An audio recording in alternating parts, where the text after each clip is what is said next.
Hello everyone, and welcome back to my channel. I'd love it if you could leave a comment letting me know where you're listening from around the world. Also, don't forget to like and subscribe if you're enjoying this video. Story 1. The Silent Watcher. Jake had been hiking in the remote woods of New Mexico for years. The towering trees, the silence of the wilderness, and the crisp air, it all felt like home to him. He loved being alone in nature, far from the noise and distractions of everyday life. But one evening, as the sun dipped behind the trees and the sky turned a dark shade of purple, something caught his eye. At first, he thought it was another hiker, maybe someone else looking for a spot to camp. The figure stood in the distance, perfectly still, just beyond the line of trees. Its shape was odd, too tall, its limbs too long. Jake couldn't make out the details at first, but something felt off. It was the way it stood, motionless, as if it wasn't just waiting, but watching, trying to shake the unease crawling up his spine. Jake continued walking, figuring the figure was just another camper. But as he got closer, his stomach twisted in dread. The figure's proportions seemed wrong. Its arms were too long, stretching at strange angles, its posture unnatural. Jake stopped dead in his tracks, heart hammering. He blinked, trying to make sense of what he was seeing. He forced himself to take a step forward, trying to convince himself it was just a trick of the light. But when he turned to look back, the figure was gone.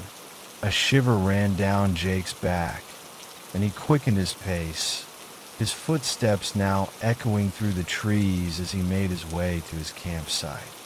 He could still feel the eyes of whatever it was burning into his skin, even though it was no longer there. That night, after setting up his tent, Jake tried to shake off the strange encounter. He told himself it was just his imagination. The woods played tricks on you, especially as darkness settled in. But as the hours passed, the silence of the night began to feel heavier, almost suffocating.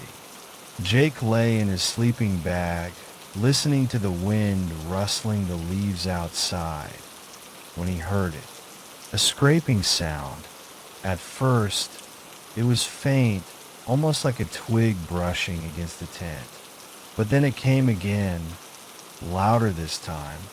It was slow, deliberate, like claws dragging across the fabric.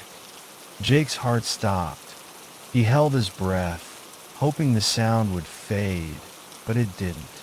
It continued, scraping against the tent, growing louder with every passing second.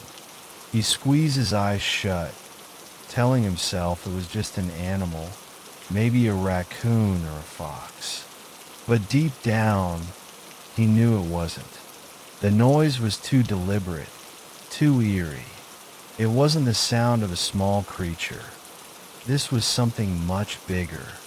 The scraping grew closer, and then a whisper, a low, guttural sound that made Jake's skin crawl. He opened his eyes just enough to see the dim glow of his lantern flickering in the corner of the tent. And then, through the thin fabric, he saw it. The figure. It wasn't standing anymore. It was crouching, its twisted face pressed against the side of the tent. Jake froze, unable to move. The thing's face was distorted, its eyes too wide, its mouth stretched into a twisted grin. Its skin was pale, almost lifeless, and its gaze was locked on him, unwavering. The lantern flickered once more, casting the figure's shadow across the inside of the tent. Jake could hear his own heartbeat in his ears, louder than the wind, louder than the scraping. He wanted to scream, to run, but his body wouldn't obey him. The thing's face twisted again, its smile stretching unnaturally wide, and Jake felt the cold weight of terror settle in his chest. And then, just as suddenly as it had appeared, the scraping stopped. Jake lay there, eyes wide, waiting for the next sound, the next movement. But nothing came. The figure had vanished. He didn't sleep that night. Not a wink. He kept his lantern on, staring into the darkness, hoping it would stay away. But the next morning, when Jake packed up to leave, he found something chilling. A deep scratch, almost like claw marks, etched into the side of his tent. It was a warning, and the watcher was still out there, waiting.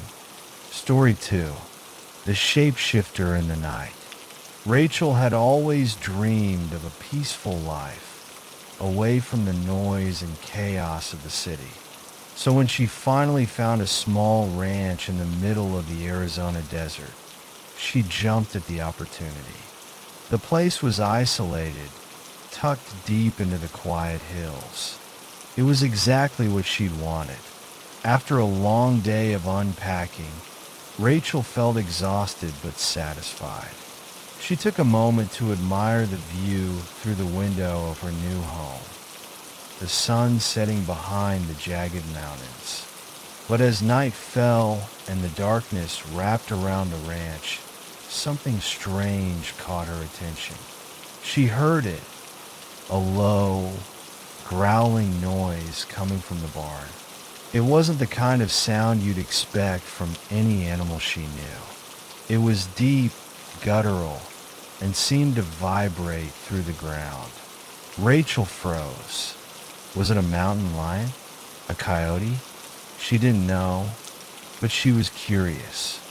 Grabbing a flashlight, Rachel headed toward the barn, the eerie sound growing louder with every step.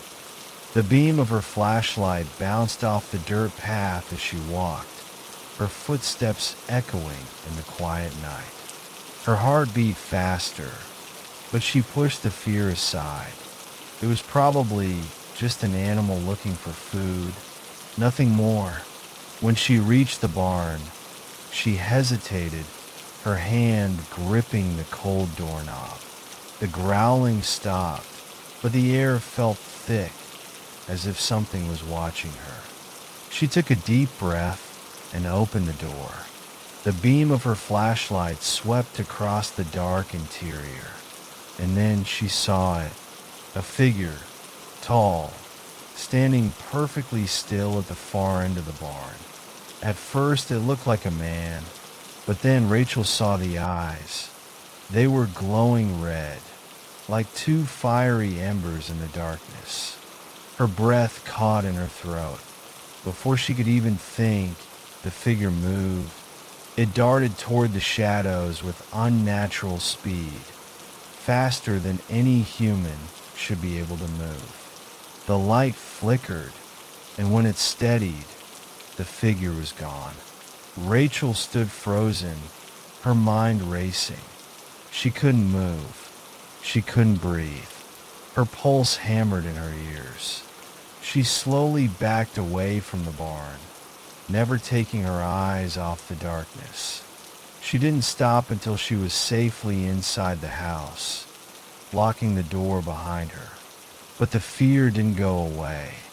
That night, the sound started again. At first, it was just the growling. Then, there were strange noises around the house.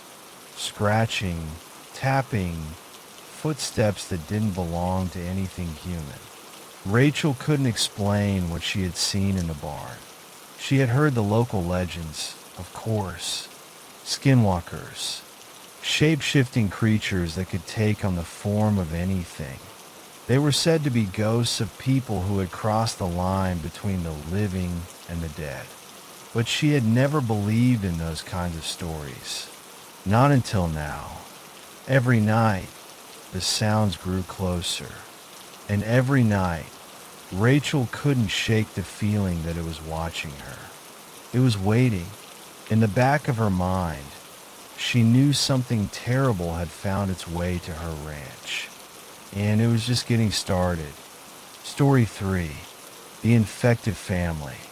David had heard the rumors, the old stories about skinwalkers lurking in the hills, but he'd always shrugged them off. It was just superstition, he told himself. A man had to be practical, especially when he was trying to enjoy a weekend getaway with his family. His wife, Sarah, and their young daughter, Emily, had rented a small cabin in the woods, far away from the noise and chaos of their everyday lives. It was supposed to be a peaceful escape, but that peace was shattered on the second night. It started with Emily. She came running into their room, her face pale, eyes wide with fear. "Daddy, there's a man outside," she said in a shaky voice. "I saw him standing by the trees." David sat up, brushing his hand through his hair, trying to shake off the fog of sleep. "It's just the dark, honey," he said, trying to sound reassuring. "There's no one out there." But Emily was insistent. "No, Daddy." He was looking at me. He had big eyes and a really wide face. David couldn't understand.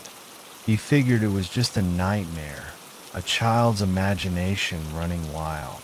He got up, walked to the window, and looked out into the thick darkness. There was nothing, just the wind rustling through the trees. He gave Emily a quick hug, told her it was probably just a trick of the light, and she reluctantly went back to bed. But the unease lingered. The next morning, Emily's description of the man stuck with David. She talked about his eyes, too large, almost glowing, like they didn't belong to a person. His face was wide, stretched in a way that made David's stomach twist with discomfort. Something about the way she spoke about it, like she couldn't quite remember it, but still felt it, sent a chill down his spine. David told himself it was just a bad dream, but deep down, he wasn't sure. And that night, his doubts turned into terror. He was awoken by a growl, a deep, throaty sound that wasn't coming from any animal he knew.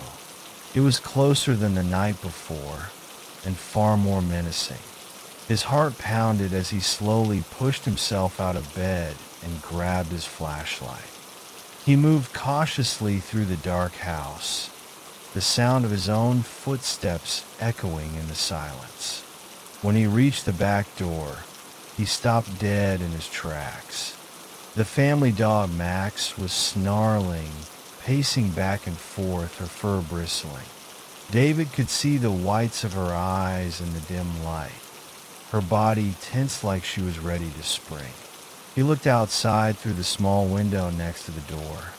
Faintly in the distance, he saw it, a figure, tall, impossibly tall, standing motionless by the trees. Its limbs were too long, stretching in ways that didn't make sense. The way it moved, fluid, almost unnatural, made David's breath catch in his throat. It was too far to make out details, but something about it felt wrong. The skin on the back of his neck prickled, his instinct screaming that whatever it wasn't human. Max let out a bark, but the figure didn't move. Instead, it tilted its head in a way that made David's stomach churn. The creature seemed to be studying him, as if it already knew everything about him, about his family, even though they'd only arrived here a few days ago. His mind raced, flashes of the old stories about skinwalkers, about creatures that could mimic humans, take on their shape, their very essence. He'd laughed them off before. Now, he wasn't so sure. David backed away from the window, his heart pounding in his chest. He turned to call out to Sarah and Emily, but before he could say a word, a loud thud echoed from outside, like something heavy had dropped to the ground. Then the growl came again, closer, louder. It was circling them now. The creature had been watching them the whole time, waiting, and David realized, with growing horror, that it had never left. It wasn't just a man. It was something far worse, something that could wear a human face, a thing that only looked human, and it was coming for them. David quickly grabbed Emily and Sarah, rushing them to the farthest room of the cabin. But he knew it was only a matter of time before the creature found a way inside. It always did. The thing in the woods had already marked them, and there was no escaping what came next.